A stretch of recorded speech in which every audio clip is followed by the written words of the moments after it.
Justice Suryakant बने देश के 53वें सीजेआई। राष्ट्रपति मुर्मू ने दिलाई शपथ। 15 महीने का होगा कार्यकाल। जस्टिस सूर्यकांत ने आज भारत के 53वें चीफ जस्टिस ऑफ इंडिया के रूप में शपथ ली। भारत के 53वें मुख्य न्यायाधीश के रूप में राष्ट्रपति द्रौपदी मुर्मू ने उन्हें शपथ दिलाई। ये समारोह आज राष्ट्रपति भवन में आयोजित हुई। सीजेआई पद पर जस्टिस सूर्यकांत का कार्यकाल 9 फरवरी 2027 तक होगा। जस्टिस सूर्यकांत के पास जज के रूप में काम करने का 2 दशक से अधिक लंबा अनुभव है। वो हाई कोर्ट से सुप्रीम कोर्ट में आए। उन्होंने जिन फैसलों को लिखा उनमें अनुच्छेद 370 अभिव्यक्ति की आजादी, लोकतंत्र, भ्रष्टाचार, पर्यावरण और लैंगिक समानता से जुड़े ऐतिहासिक फैसले शामिल है। जस्टिस सूर्यकांत के साथ काम कर चुके लोग उन्हें एक गंभीर, समझदार और संतुलित विचारों वाला न्यायाधीश मानते हैं। सुप्रीम कोर्ट में आने से पहले उन्होंने करीब 14 साल तक पंजाब और हरियाणा हाई कोर्ट में सेवाएं दी। इसके बाद वे हिमाचल प्रदेश हाई कोर्ट के मुख्य न्यायाधीश बने और फिर सुप्रीम कोर्ट के जज नियुक्त हुए।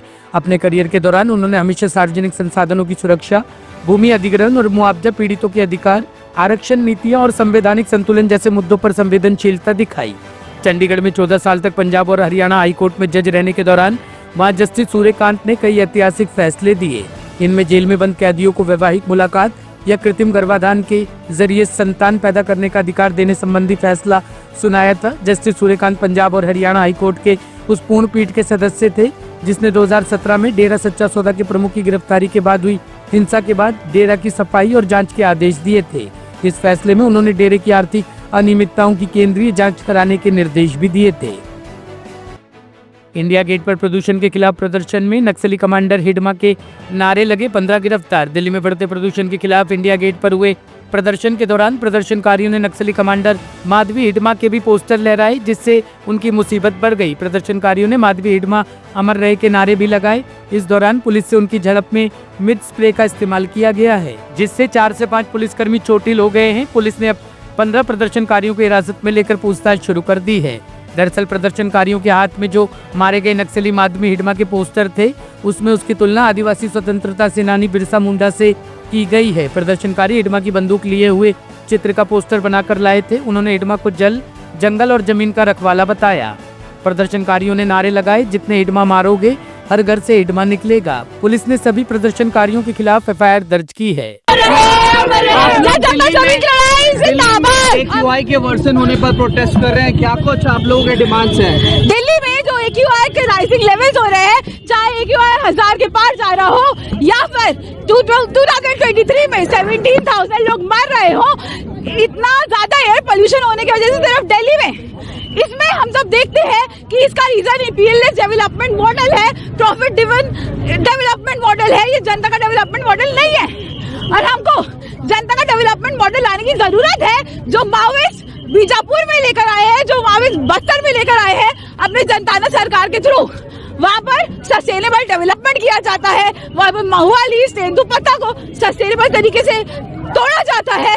वहाँ पर बाहर के जो कॉन्ट्रैक्टर्स हैं उनको अंदर नहीं आने देता है और वहाँ पर जो फार्मिंग होती है वो कलेक्टिव होती है। इंडिया गेट के ऊपर कुछ लोग जो मुखौटा लगाकर गए थे कि वो पर्यावरण प्रदूषण के संदर्भ में बड़े जागरूक हैं और वो इस पर प्रदर्शन करना चाहते हैं, और वहां पहुंचते ही उनके चेहरे पर से मुखौटा हट गया और अंदर का असली मुखौटा सामने आ गया और वो मारे गए नक्सली कमांडर के पक्ष में आकर नारेबाजी करने लगे। अर्थात जो प्रधानमंत्री जी ने कहा है कि मुस्लिम लीगी माओवादी कांग्रेस हो गई है, आज आप सोचिए ये वही लोग हैं जिन्होंने 2010 में छत्तीसगढ़ में जब हमारे सीआरपीएफ के 75 से अधिक जवान मारे गए थे तो मीडिया में रिपोर्ट आई थी कि तमाम लोगों ने दिल्ली में खुशियां मनाई थी और देश की प्रतिष्ठित यूनिवर्सिटी के हॉस्टल्स में भी खुशियां मनाई गई थी। मुझे लगता है वो सोच अभी तक जिंदा है। तो हवा के प्रदूषण से ज्यादा दिमाग में जो मैकाले, मार्क्स और माओ का प्रदूषण आकर बैठ गया है और उसके साथ कट्टरपंथी कठमुल्लाओं का समर्थन पाकर सत्ता में आने का जो ख्वाब आंखों में पैबस्त हो गया है, ये देश के लिए ज्यादा बड़ी चुनौती है। शाहीन बाग अबुल फजल एन्क्लेव में ड्रग्स छापेमारी, स्पेशल सेल और एनसीबी की टीम मौजूद। दिल्ली के शाहीन बाग थाना क्षेत्र के अबुल फजल एन्क्लेव इलाके में दिल्ली पुलिस की स्पेशल सेल और एनसीबी की टीम ने ड्रग्स के खिलाफ बड़ी छापेमारी की। जानकारी मिली कि इलाके में ड्रग्स से जुड़ी गतिविधियां चल रही है, जिसके बाद दोनों एजेंसियों ने संयुक्त रूप से कार्रवाई शुरू की।